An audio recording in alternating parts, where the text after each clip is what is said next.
Salut à toutes et bienvenue sur cette nouvelle chaîne.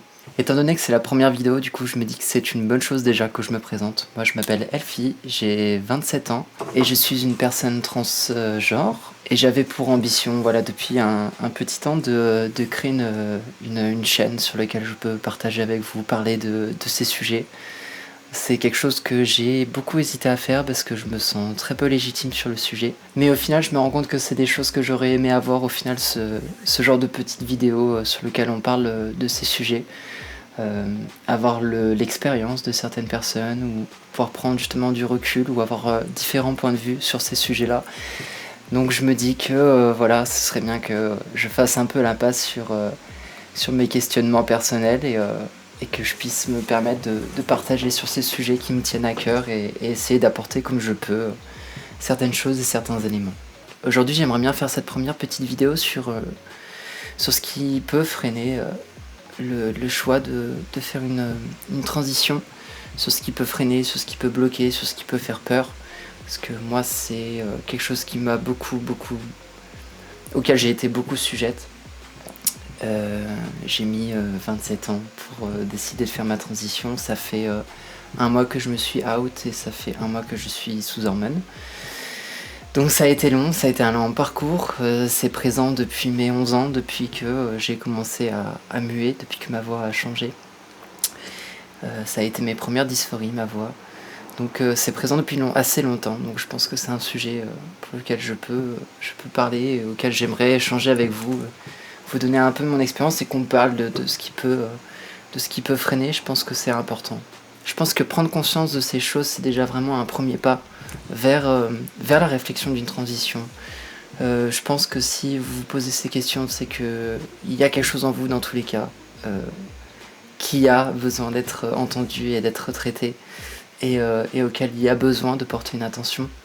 Alors peut-être que cette vidéo vous apportera de la clarté et des réponses, et je l'espère. Et voilà. Déjà avant tout, je tiens à m'excuser si je dis des bêtises pour certaines personnes. Bien entendu, je ne parle que de mon expérience, de mon ressenti et de ma vision et de toutes ces choses-là qui m'appartiennent au final. Si je viens à heurter certaines personnes ou que je fais des généralités, je tiens à m'en excuser. N'hésitez pas à me dire dans les commentaires comment je peux m'améliorer sur ces sujets-là. C'est vrai que faire ce genre de contenu, ce n'est pas quelque chose auquel je suis habitué, alors n'hésitez pas à me donner des conseils, je vous en remercierai. Alors dans mon cas, je pense que l'une des premières choses qui m'a énormément freiné, ça a été le regard des autres. Je pense que comme sur beaucoup de sujets, au final, la question du regard des autres est quelque chose qui nous freine énormément. C'est une peur et une crainte qui est liée à d'autres peurs et d'autres craintes, je pense, dont celle de la peur du rejet, principalement et majoritairement. Moi, c'est quelque chose que j'ai beaucoup vécu. Bizarrement, non pas d'être rejeté pour ce que je suis, mais d'être vu pour ce que je n'étais pas. C'est vrai que pendant très longtemps, depuis l'adolescence, j'ai eu énormément de mal à être catégorisé en tant qu'homme, à avoir tous les préjugés de l'homme. C'est quelque chose qui m'a beaucoup freiné dans mes relations sentimentales et même dans mes relations sexuelles. C'est quelque chose qui m'a fait énormément peur au final de ne pas être vu pour qui j'étais. Mais là où c'est assez intriguant, c'est que ça m'a aussi énormément freiné dans le choix de la transition, parce que j'avais peur, quelque part, que de m'assumer pleinement comme tel que j'étais rejetterait les autres. Et ça, je pense que c'est vraiment quelque chose qui peut freiner beaucoup de monde, la peur du rejet. La première des choses auxquelles j'ai pris conscience là-dessus, c'est que je pense qu'avant tout, des personnes qui vous rejettent pour ce que vous êtes ne sont pas des personnes qui sont importantes pour vous. Alors, j'enfonce des portes ouvertes là en disant ça, mais c'est quelque chose que je pense vraiment au final. Si ces personnes vous rejettent, tant mieux. Elles montrent tout simplement par leurs actes au final que ce ne sont pas des personnes qui sont prêtes à vous accepter. Et que vous soyez une personne transgenre, que vous soyez n'importe quoi d'autre, au final, si ces personnes ne vous acceptent pas pour ce que vous êtes, elles ne vous apporteront rien au final qui sera profondément constructif pour vous, bienveillant et sain. Et je pense que on vit déjà suffisamment de violence personnelle et interne quand on fait de se sentir autre que ce que la société voit de nous, que de devoir s'infliger en plus de ça ce genre de personnes. Donc au final, c'est une question auquel j'ai répondu avec le temps, de manière assez intuitive et simple, en me répondant tout simplement voilà, que ces personnes-là, tout simplement, au pire des cas, lors du moment où je ferai ma transition, partiraient naturellement. Et tant mieux pour moi au final, tant mieux pour moi parce que ces personnes-là ne m'apporteront jamais ce dont j'ai besoin pour être heureuse. Donc au final la vie est bien faite et fera naturellement le tri pour moi et ça c'est une bonne chose. Au-delà de ça, avec le recul, aujourd'hui, eh bien au final la plupart des personnes que j'ai pu perdre à cause de ça étaient mes clients. Voilà. Parce que je travaille dans la musique, comme ça peut se voir, majoritairement dans le milieu du rap. Et c'est vrai que c'est un milieu qui est, bon, assez compliqué de ce côté-là. Je suis pas là pour forcément parler de ça. Il y a plein d'autres choses auxquelles il faut que l'on parle, enfin que j'aimerais que l'on parle tout du moins. Donc je vais pas tergiverser là-dessus, mais c'est vrai que voilà. J'ai été incroyablement surprise, j'ai fait quelque chose pour mon coming out qui a été un très gros post sur mon compte personnel Facebook et Instagram. Je m'attendais au final à avoir de la violence, et la violence on en reparlera, mais c'est vrai qu'au final j'avais très peur du regard des autres par rapport à ça parce qu'il y avait beaucoup de gens auxquels je tenais. Et force est de constater que malgré la visibilité qu'a pu avoir ce post, parce que j'ai touché énormément de monde avec, en tout cas à mon échelle personnelle, sur mon Facebook personnel, j'ai touché beaucoup de monde, et bien force est de constater que la plupart des gens ont été extrêmement bienveillants, l'ont compris, l'ont accepté, de toute façon, il n'est pas question qu'ils ne l'acceptent ou non.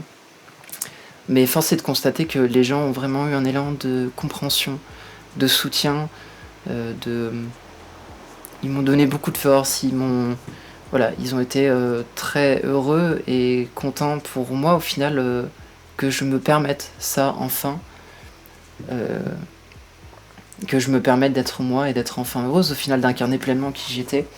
Et c'est vrai que je m'y attendais pas forcément, je m'attendais à beaucoup plus de négatifs. Sincèrement, je n'en ai pas eu.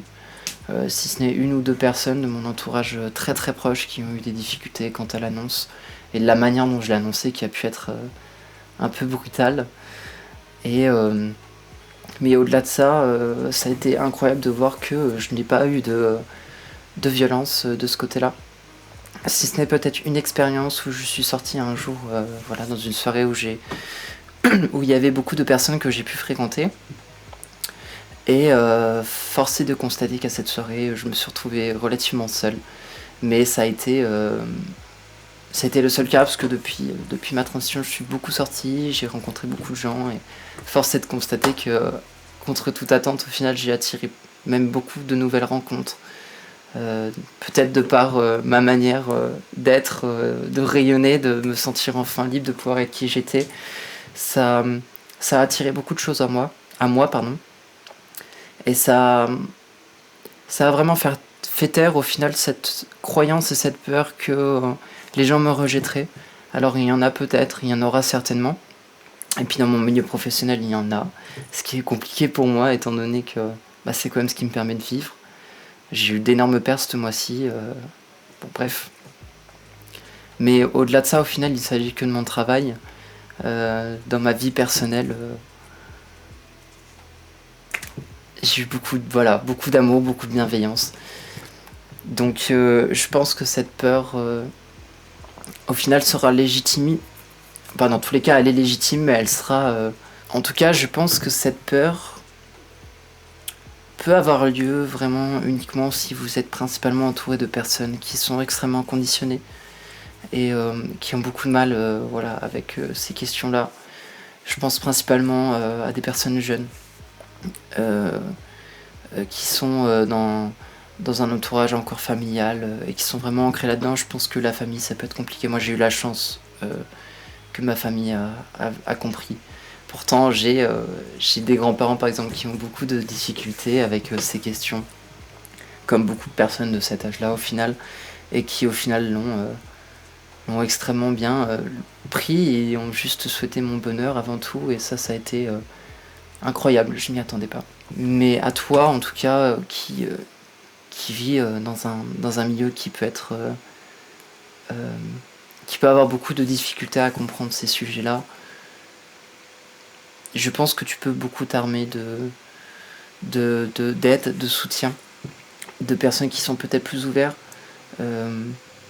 et surtout au final de documentation. N'hésite pas à te documenter au maximum. Il y a beaucoup aujourd'hui de contenu qui permet justement d'expliquer ces choses-là. Et puis il y a aussi de l'aide et du soutien psychologique, où tu peux faire des thérapies familiales. De toute façon, si tu passes par un cursus public, c'est pris en compte dans le cursus public. Tu vas avoir plusieurs rendez-vous avec un psy ou un psychologue. Et lors de ces séances-là, normalement, il y aura un entretien avec ta famille pour soutenir, expliquer, rassurer. Au final, je pense que dans ces milieux-là, les personnes de ce milieu familial qui peuvent rentrer dans une forme de violence, cette violence au final n'est que le reflet d'une peur et d'une crainte. Sauf dans certains cas rares, je pense que vos familles vous aiment et ont beaucoup de mal à accepter ça par la crainte. Moi je sais que ma mère a eu beaucoup de crainte par exemple quant à la violence que je pourrais vivre. Au final elle est vachement rassurée aujourd'hui puisque, force est de constater que, mais je pense qu'il y a aussi des choses à creuser de ce côté-là et je pense que les familles ont aussi besoin de soutien. Et c'est pas forcément votre rôle à jouer. Je pense que vous pouvez avoir de l'aide de ce côté-là, comme je l'ai dit, que ce soit psychologique, enfin auprès de psychologues ou bien d'amis.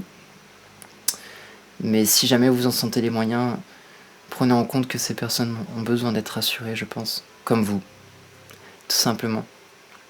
Et ça peut être justement un terrain très fertile pour vous relier. En tout cas, moi, ça a été le cas. Ça a été un terrain très très fertile pour me relier à ma petite sœur et à ma mère, ainsi que mes grands-parents. Et je pense que d'atteindre ces choses-là peuvent être quelque chose de très très bénéfique pour vous et votre entourage. La deuxième chose qui m'a énormément freiné personnellement, ça a été la sensation d'impossibilité. Je me suis toujours sentie femme. J'ai toujours aimé les femmes. J'ai toujours été attirée par tous ces conditionnements féminins et l'esthétique du corps féminin et par toutes ces choses. Et c'est vrai qu'au final, j'ai été pendant très longtemps très peu informée sur la question de la transidentité. J'ai eu beaucoup d'exemples de personnes qui pouvaient faire des transitions et qui, moi, ne correspondaient pas à ma vision de tout ceci. Et c'est vrai que les représentations ne m'ont pas été bénéfiques personnellement, sur beaucoup de points, pendant longtemps.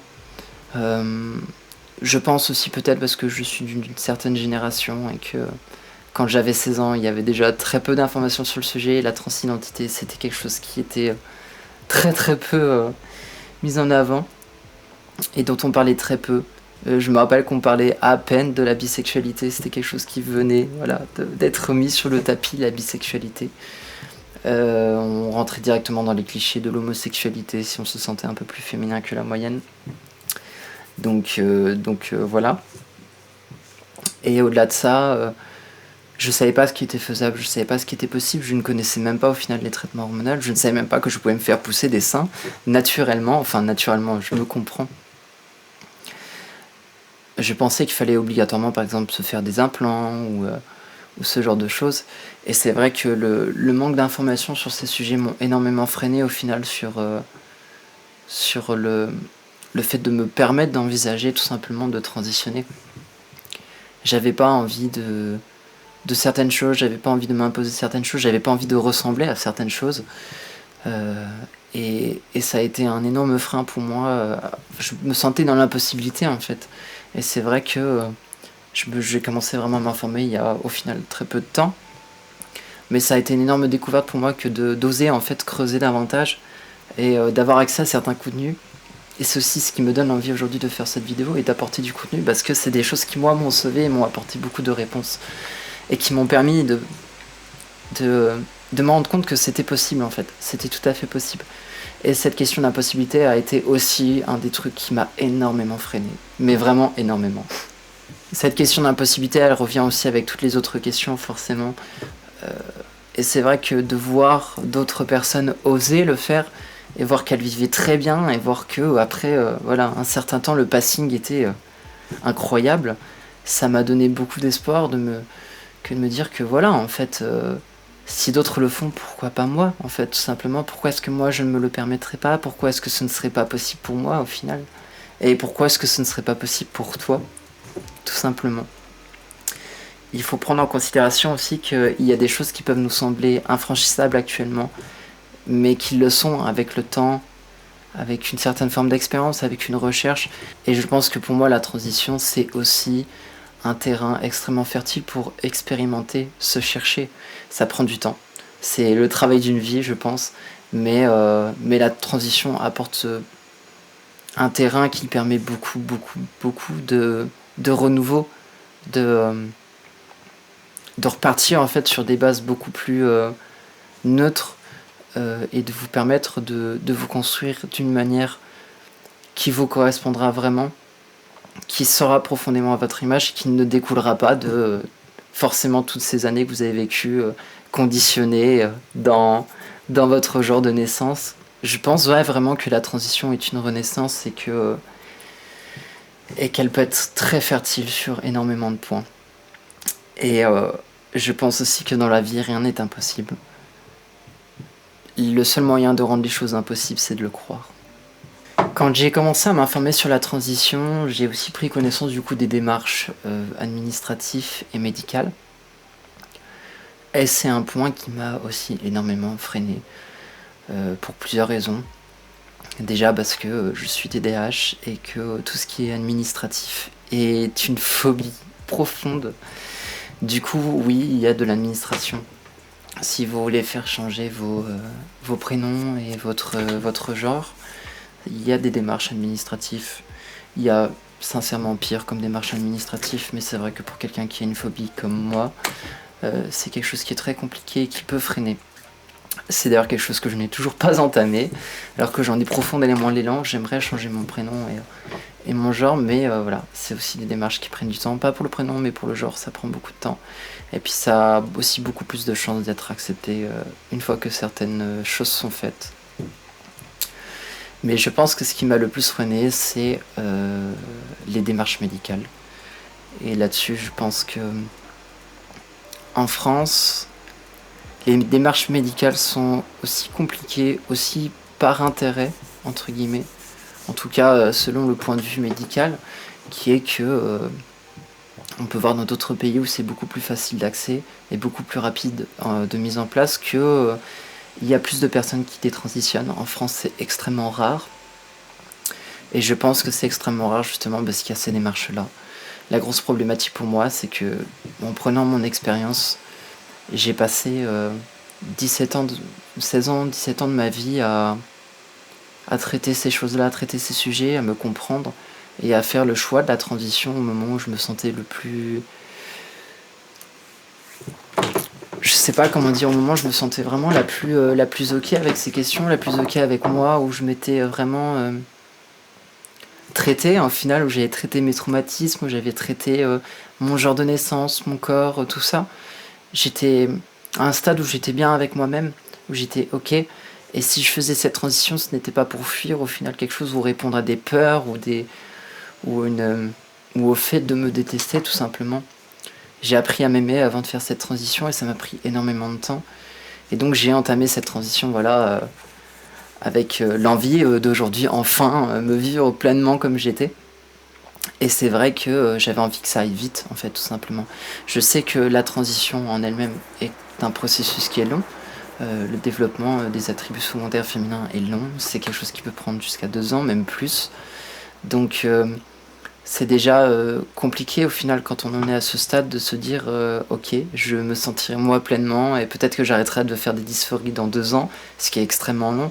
Mais si en plus de ça on rajoute les démarches médicales qui peuvent doubler si ce n'est plus le temps, ça a été pour moi quelque chose d'extrêmement compliqué à vivre et à subir étant donné que je me suis déjà donné 16 ans avant et que j'avais vraiment profondément la sensation que voilà, ces démarches qui ont pour but entre guillemets d'être sûr que la personne veut vraiment transitionner a été pour moi vraiment un calvaire quoi. J'ai d'abord choisi de passer par le public par facilité, et aussi parce que il y a plus de choses qui sont prises en place en passant par le public. Mais force est de constater qu'on m'a annoncé 2 ans avant de rien, ne serait-ce que commencer ma transition hormonale, mon traitement hormonal, ce qui était absolument hors de question pour moi. Vraiment, je pense que je me serais pendu avant. Il était vraiment hors de question que je m'impose ces 2 années, alors que je venais enfin de me respecter en me disant voilà, aujourd'hui je vais me vivre pleinement, je vais prendre mon pouvoir en main et je vais m'incarner dans ma globalité, dans ce que je suis vraiment.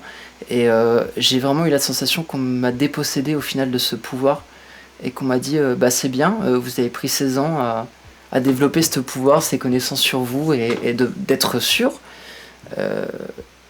Pour au final qu'on vous remette en question et qu'on vous dise si oui ou non vous êtes bien transgenre, si oui ou non vous avez le droit à accéder au traitement hormonal et toutes ces choses.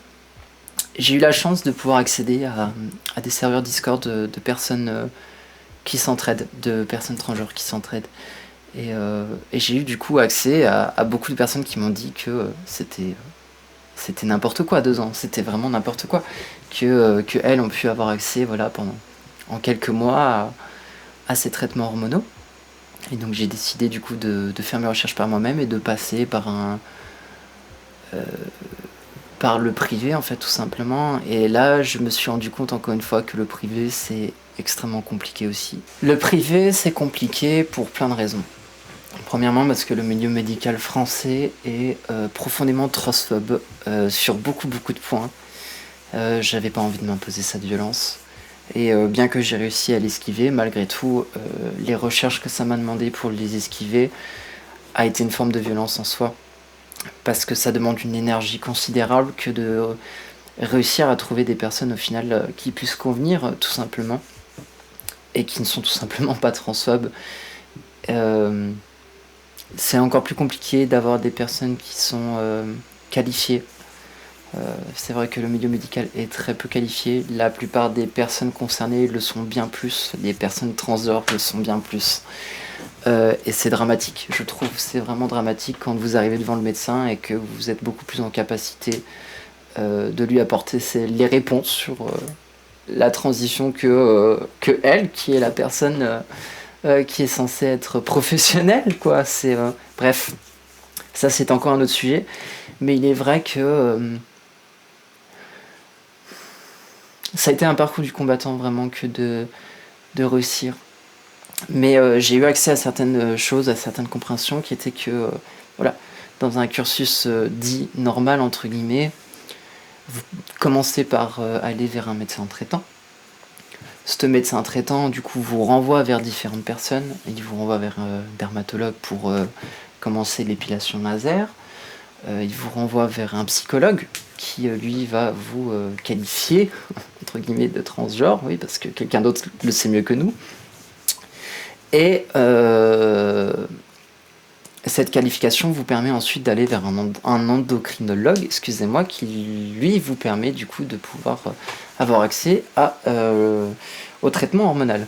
Et ce qui est très marrant, c'est qu'au final, la case du psychologue et de l'endocrinologue, c'est une chose qui n'est pas obligatoire, en vrai, dans les lois françaises.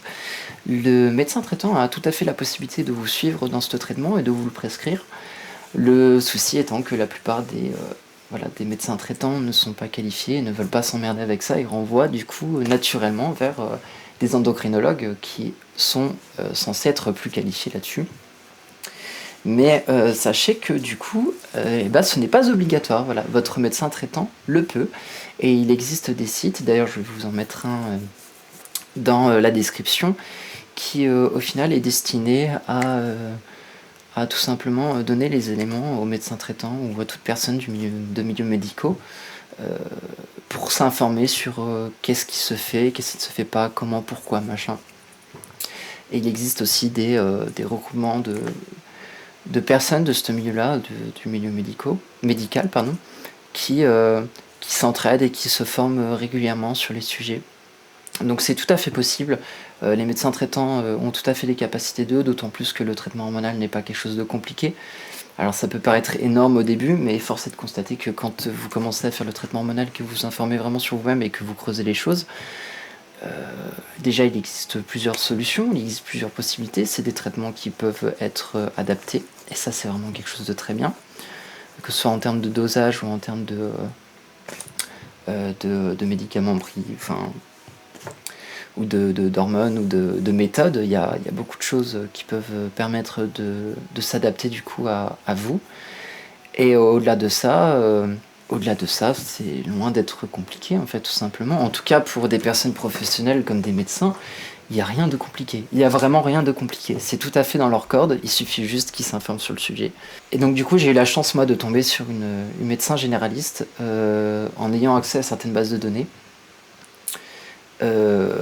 À la base, la personne là n'était pas censée être très qualifiée, mais elle partage son cabinet avec une autre personne qui elle était davantage qualifiée sur le sujet, et donc qui m'a repris en main par la suite. Je suis tombé dessus complètement par hasard au final.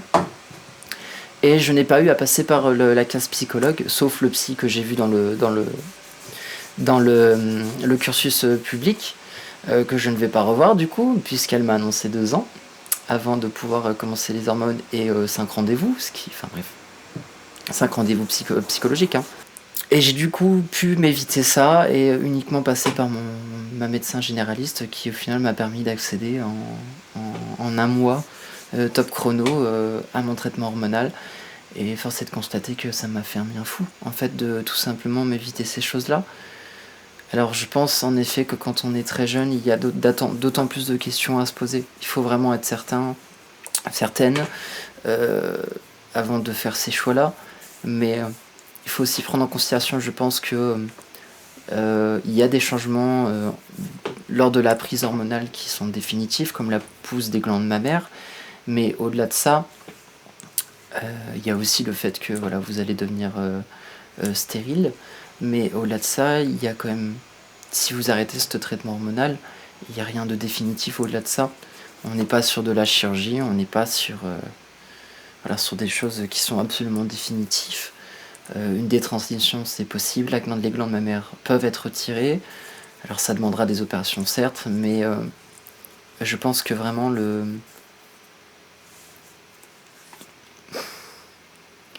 Je pense qu'en France, on a vraiment à s'améliorer de ce côté-là, puisque c'est vraiment extrêmement angoissant. En tout cas, ça l'a été pour moi. Ça a été extrêmement angoissant que de devoir me confronter à ça. Ça a été des recherches extrêmement intenses. J'ai dû passer des journées et des journées à contacter un bon nombre de médecins pour savoir si c'était possible, parce que la plupart ne prennent plus de nouveaux patients, d'autres sont transphobes, d'autres n'ont pas les connaissances, et ci et ça. J'ai été obligé de passer pour trouver un psy... j'ai trouvé un psy à La Réunion en visio, et il n'y avait que ça en fait qui me permettait d'accéder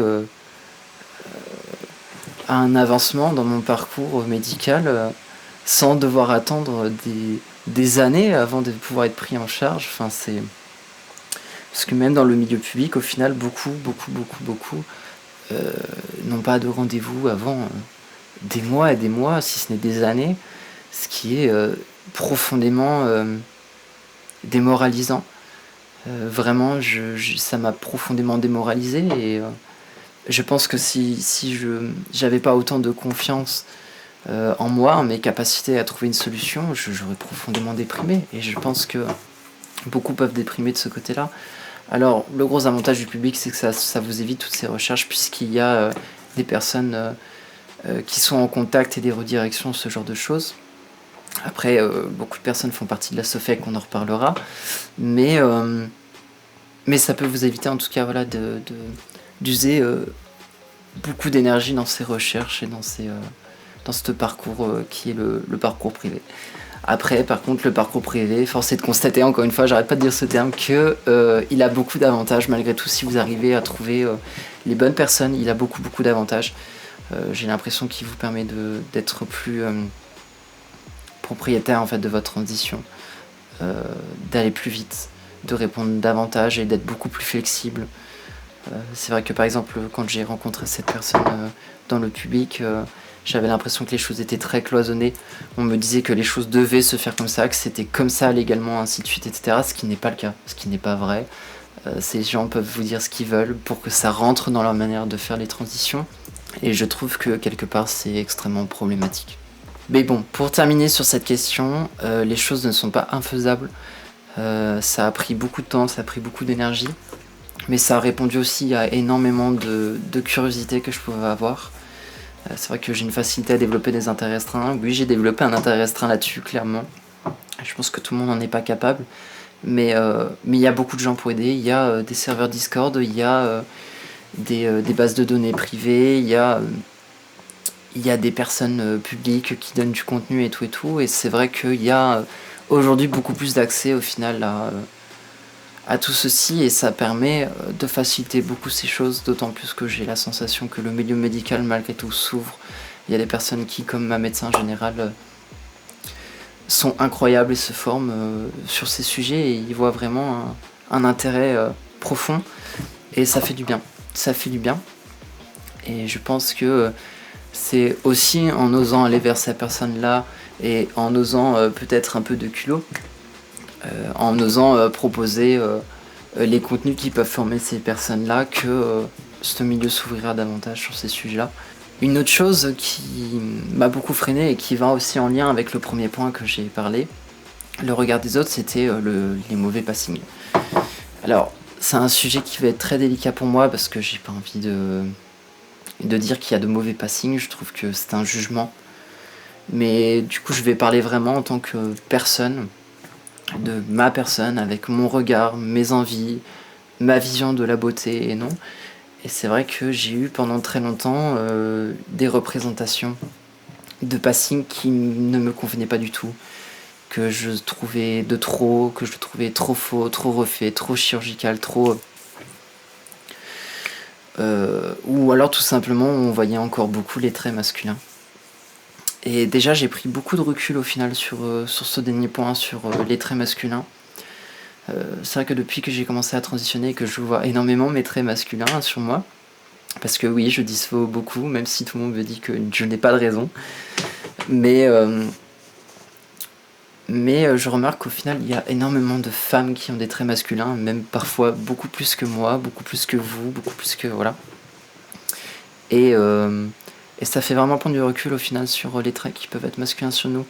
Et sur ces points que je voyais dans certains passings. Quand j'ai commencé à me poser ces questions, quand j'avais 15-16 ans, les exemples que j'avais étaient très loin de l'image que j'avais de la féminité, de la subtilité qu'elle pouvait refléter pour moi, et de tout simplement ce que je voulais pour moi-même. Mais encore une fois, on a aujourd'hui d'autres représentations. Et j'ai été incroyablement surprise d'avoir des représentations de femmes transgenres extrêmement naturelles, très peu maquillées, ce que je ne fais pas actuellement, parce que je dysphore encore beaucoup sur certaines choses, dont ma peau, qui n'a pas encore évolué. Mais j'aimerais, voilà, sur le long terme, être très naturelle, me maquiller très peu, et je voyais très peu de représentations comme ça. Je voyais très peu de personnes transgenres, de femmes transgenres qui ne s'étaient pas fait refaire le visage, ou les poitrines. J'ai beaucoup de mal avec les poitrines refaites. Enfin, personnellement, hein, dans mes goûts, j'ai absolument rien contre toutes ces personnes qui font tout ça. Genre vraiment, je suis très heureuse qu'elles fassent ce qu'elles semblent bon pour elles. Mais force est de constater que moi je me suis retrouvée dans ce postulat où j'avais très peu de représentation de personnes qui se voyaient dans ce que moi je me voyais, ou ce que j'aurais aimé me voir, tout du moins. Et j'avais très peur au final de devoir aller vers ces choses-là et d'avoir moi-même ce que je considère un passing qui ne m'aurait pas convenu en fait. J'avais très peur d'être continuellement confronté en fait à des traits qui me font me sentir délégitime dans ma transition, dans mon statut de femme. J'avais envie et profondément besoin en fait de me sentir femme, et j'avais très peur de ne jamais le réussir de par un mauvais passing, ce qui est assez culotté quelque part, parce que bien que je dysphos beaucoup, je sais que j'ai beaucoup de chance là-dessus. Je sais que alors que ça ne fait qu'un mois, j'ai déjà un passing qui est très correct. Quand je sors comme ça, personne ne se trompe. Et j'ai énormément de chance, ce qui n'est pas donné à toutes. Mais j'avais cette peur profonde et elle est légitime. Et je pense que elle le sera dans tous les cas pour vous toutes. Mais il y a plein de choses à faire de ce côté-là. Il y a autant de transitions que de personnes qui veulent transitionner. Il y a autant de manières de faire que de personnes qui veulent transitionner. Il y a... voilà, tout est faisable. Et avec le temps, surtout, en fait, vous atteindrez dans tous les cas un passing qui vous conviendra plus ou moins. Et je pense que ce qui joue aussi énormément là-dessus, c'est sa manière d'incarner. Sa manière de s'incarner, sa manière de se vivre, sa manière de la confiance en soi, de l'assurance. C'est des choses qui vont énormément jouer sur le passing. Et sur d'autres points d'ailleurs aussi. Mais c'est vrai que la question du mauvais passing a été une crainte qui m'a énormément freiné.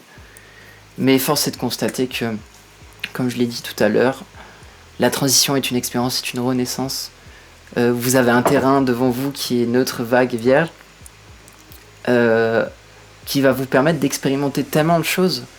Il y a des types de vêtements qui vous iront, d'autres non, des types de vêtements qui iront à des personnes mais pas à vous, ainsi de suite, des manières de vous maquiller, il y a plein de choses au final qui fera que vous pouvez avoir un bon ou mauvais passing selon qui vous êtes, selon votre visage, votre corpulence. Le tout au final c'est de trouver ce qui vous conviendra. Ça prend du temps, ça demande d'expérimenter, ça demande de l'énergie, ça demande de l'argent, mais dans tous les cas ce n'est pas impossible, encore une fois. Et voilà, donc lancez-vous si vous avez cette crainte, essayez, prenez le temps, même si c'est sans vous exposer déjà aux gens dans un premier temps, avec vous-même, dans un milieu safe, quand vous avez du temps, de l'espace, offrez-vous ça, essayez, expérimentez. Il y avait une autre question aussi qui est la phobie des opérations. Moi je suis très phobique des opérations et du milieu médical. Ce qui voilà, je suis aussi très phobique quant à apprendre des choses qui viennent du milieu pharmaceutique, les médicaments et tout. Je suis quelqu'un qui me traite énormément avec des méthodes naturelles ou des méthodes alternatives. Mais force est de constater que voilà, quand on veut être une petite girl biologique, on est obligé de s'imposer des choses qui viennent de ce milieu pharmaceutique. Ou non, mais ça c'est encore un autre sujet, passons. Mais c'est vrai que j'ai profondément peur de passer sur le billard. Et j'ai toujours évité ça. Et force est de constater que voilà, la transidentité, les opérations sont quand même très présentes, que ce soit pour les FFS, donc les finisations du visage, que ce soit pour les implants mammaires ou alors les vaginoplasties. Mais voilà, comme j'en ai parlé sur le point juste avant, au final, on a aujourd'hui, enfin moi en tout cas j'ai aujourd'hui voilà, des représentations de femmes transgenres qui au final n'ont fait aucune chirurgie et qui ont un passing de fou, ce qui fait que du coup ce n'est pas une obligation du tout. Et puis encore une fois je pense que la question à se poser aujourd'hui c'est si vous ressentez vraiment la nécessité d'une chirurgie mais que vous ne sentez pas de devoir le faire parce que vous avez cette peur, la question c'est est-ce que cette peur vaut plus que ce que peut vous apporter cette chirurgie, parce qu'au final la chirurgie ça va être le coup d'une fois, ça va être en effet quelques semaines voire quelques mois de récupération, mais derrière c'est des changements qui vont vous changer la vie, qui vont rester à vie, qui vont radicalement changer la donne pour vous. Donc au final qu'est-ce qui vaut le plus? Et ça il n'y a que vous qui pourra répondre à ça. Mais je pense que dans tous les cas, si vous ne vous sentez pas de faire de chirurgie, il n'y a aucune obligation à ça. Et ça, c'est une réponse que je me suis donnée à moi-même. Il y avait la peur de la perdre la libido aussi. Et ça, c'est très marrant parce qu'au final, j'ai eu beaucoup de retours sur ça. De personnes qui m'ont dit totalement l'inverse, comme quoi c'était totalement faux. La libido change, certes, mais on ne la perd pas. Moi, je peux parler de mon expérience après un mois sous hormones, à savoir que... ça a fait partie des premiers changements que j'ai eu, cette libido. Et force est de constater que j'ai une libido du feu de Dieu, sauf qu'elle est très différente. Voilà. j'ai beaucoup moins ce ressenti de devoir répondre à un appel physique. Je sais pas comment dire, mais vous voyez cet appel très homme. Enfin, moi, je sais que j'avais régulièrement ce besoin, par exemple, de me masturber. Pour répondre à ce besoin, un appel que je ne pourrais même pas nommer autrement, qui était très dénué de sens au final, et je l'ai plus du tout. Voilà. Quand je me touche, je le fais parce que j'ai profondément envie de le faire, ou parce que je pense à des choses, à des gens, à des situations, mais des trucs qui m'appellent vraiment et qui m'animent profondément. Ce qui fait que je le fais beaucoup moins, mais quand je le fais, c'est parce que j'en ai profondément envie. Autre chose aussi, les sensations changent. Les orgasmes changent, en tout cas pour moi, les orgasmes changent. J'ai des orgasmes qui n'ont rien à voir, qui sont beaucoup moins comme ça, rapides, fugaces. Ils sont beaucoup plus lents, beaucoup plus longs, beaucoup plus... Je sais pas. Moi, je me sens beaucoup mieux avec ces ressentis là, aujourd'hui. C'est quelque chose qui me correspond beaucoup plus. Et au final, c'est quelque chose que j'ai profondément envie de partager avec des personnes concernées et que j'ai envie de découvrir et d'expérimenter. Et au final, ma libido est très très présente. Voilà. Et donc du coup, cette peur a été complètement inhibée et très rapidement parce que c'est complètement infondé. La libido ne disparaît pas. Alors je pense que ça peut dépendre aussi des personnes. Mais c'est simplement qu'elle change, et dans le cas où les personnes ont du mal avec ça, je pense que c'est juste une question d'apprentissage, parce qu'en effet, c'est quelque chose qui va être différent, et qui peut être profondément déroutant quand on a eu l'habitude de construire sa sexualité sur certaines choses. Mais je pense que voilà, si vous avez déjà beaucoup de recul sur votre sexualité, sur les rapports qui sont beaucoup plus tournés vers ce qui peut être plaisant pour des femmes, vers toutes ces choses-là, ça sera quelque chose de très naturel pour vous, et bref, vous aurez très facilement vos réponses là-dessus, je pense, et c'est une question qui, au final, quand j'ai été dans la transition, je me suis dit, mais enfin vraiment, j'ai eu peur de ça, quoi. C'est fou. C'est fou parce qu'il y a pas de raison. Enfin, c'était légitime, mais après avoir pris recul là-dessus et après l'avoir vécu, ça me semble... C'est très marrant, c'est cocasse pour moi, voilà. Autre chose aussi qui m'a beaucoup freiné, c'est la durée de la transition. C'est vrai qu'on dit souvent, voilà, c'est entre 6 mois et 2 ans. C'est vrai, c'est long.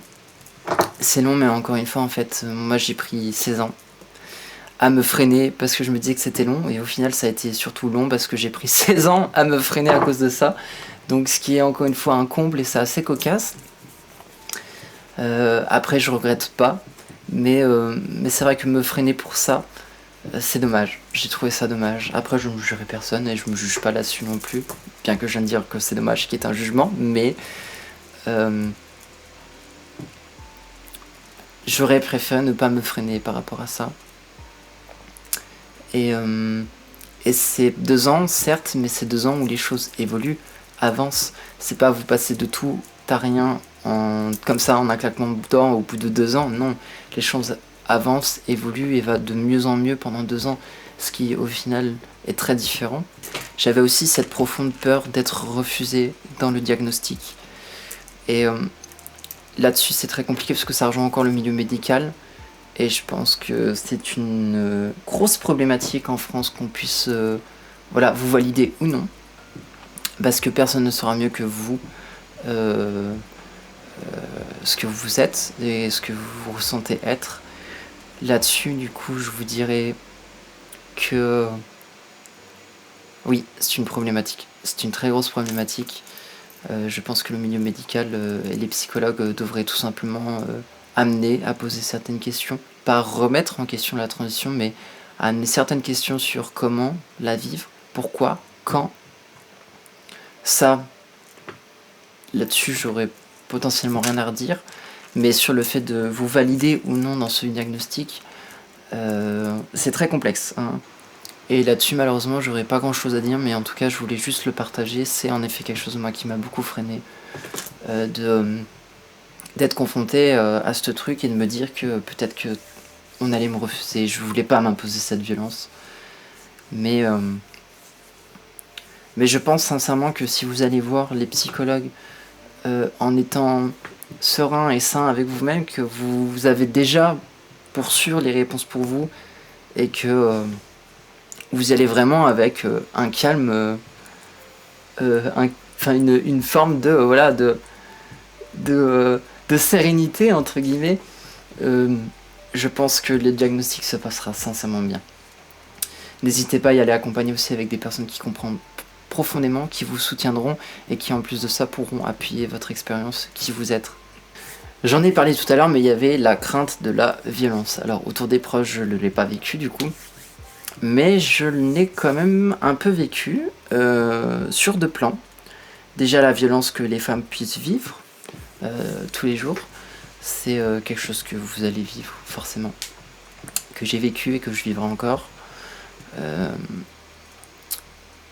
Quelque part c'est profondément triste et malheureux à dire, mais en faisant une transition on perd un privilège, le privilège de la sécurité, de la facilité de l'homme, voilà, dans la société. Même si pour moi j'aurais beaucoup de choses à dire là-dessus, je pense que je referai une vidéo sur ces sujets-là. Mais parce qu'il y a des pour, il y a des contre, enfin il y a des choses qui sont positives et d'autres négatives, mais force est de constater que dans le négatif, voilà, il y a cette perte de sécurité sociale. Il faut se préparer à ça, il faut voilà. La grosse difficulté étant que vous allez être confronté à ça d'un coup. Si vous faites une transition d'un coup, vous allez être confronté à ça d'un coup, et si vous n'êtes pas préparé, vous n'allez pas savoir comment réagir dans ces situations-là. Et je pense que la meilleure manière de réagir dans ces situations-là, c'est encore l'assurance, encore une fois. Moi, je n'ai pas eu de soucis parce que j'ai été très assuré, et que j'étais très ancré en moi-même, et que je l'étais beaucoup plus que les personnes qui m'ont fait vivre ces violences, entre guillemets, et que du coup, c'est très déroutant pour eux. Deuxièmement, j'adore jouer du fait que... je sais pas, je comprends tout à fait certains comportements masculins qui viennent toucher profondément leur masculinité, la virilité, toutes ces choses-là. Et j'ai une manière de jouer de ça qui fait que bizarrement je prends l'ascendant dans ces situations-là, et c'est très marrant.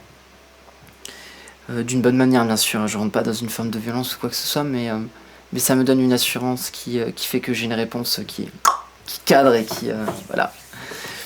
Et c'est très amusant, mais par contre force est de constater que j'ai très peur d'une forme de violence, principalement, majoritairement, qui est la violence dans le cas où vous êtes dans la rue, vous plaisez à un homme, il vous accoste et il comprend à un moment donné que vous êtes une personne transgenre.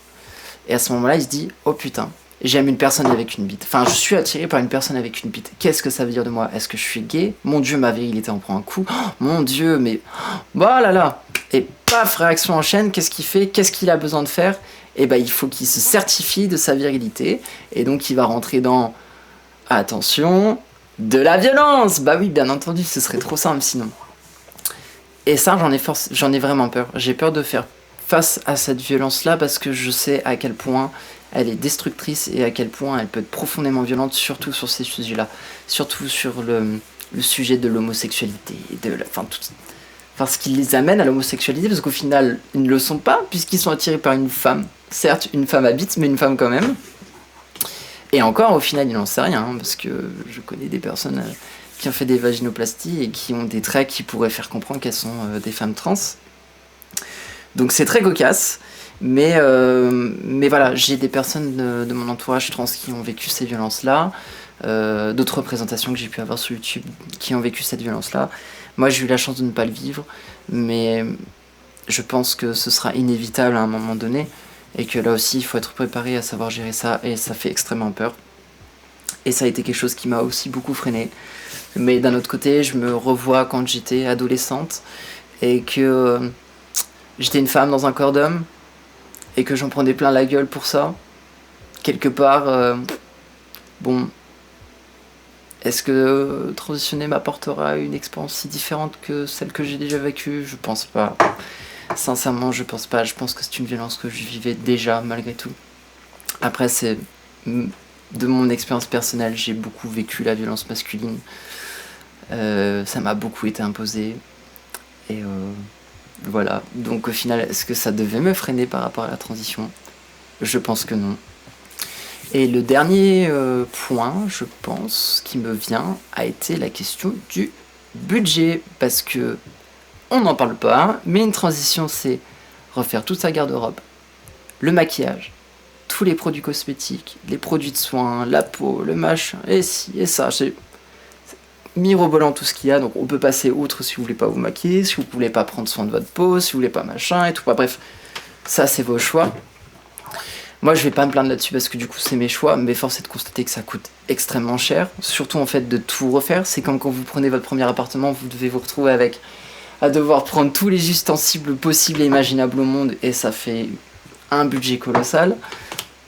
Le pire étant, je pense, les fringues, mais passons. Et au-delà de ça, il y a aussi forcément tout ce qui est médical, parce que j'ai oublié de le dire, mais le médecin généraliste aussi vous prescrit une ALD. Il peut vous prescrire une ALD, qui est une prise en charge de certaines choses qui concernent la transition.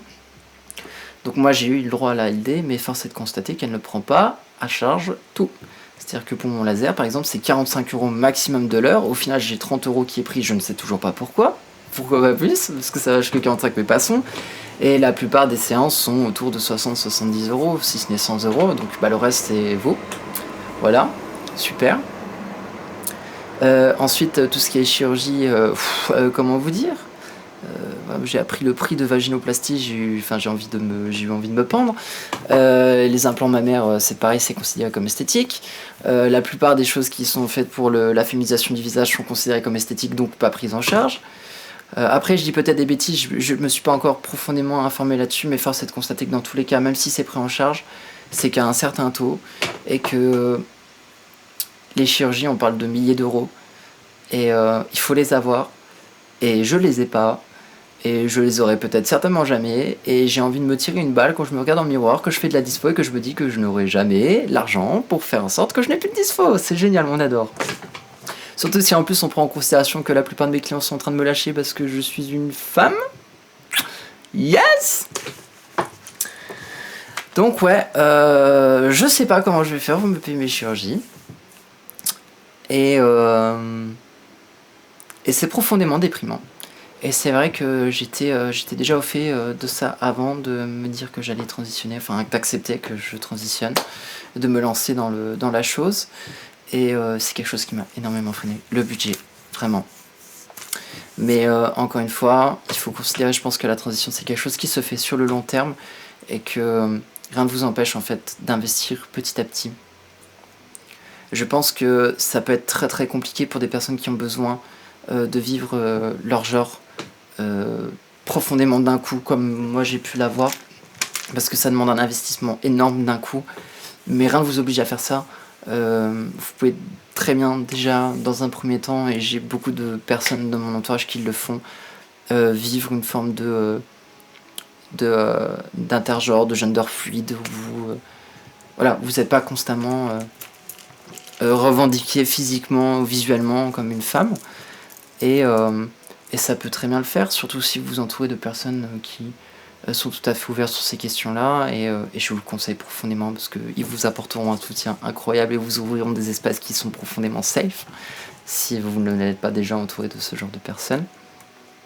Mais vraiment, je pense que là encore une fois, c'était des barrières que je me mettais, que de me dire qu'il fallait absolument que ça se fasse d'un coup et que j'ai tout d'un coup.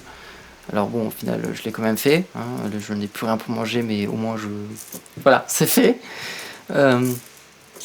Mais ça a été un frein énorme. Voilà, je pense que c'était tous les points que j'avais envie d'aborder dans cette vidéo. Je pense que j'ai aucune idée de combien de temps on va faire cette vidéo, en fait, tout simplement.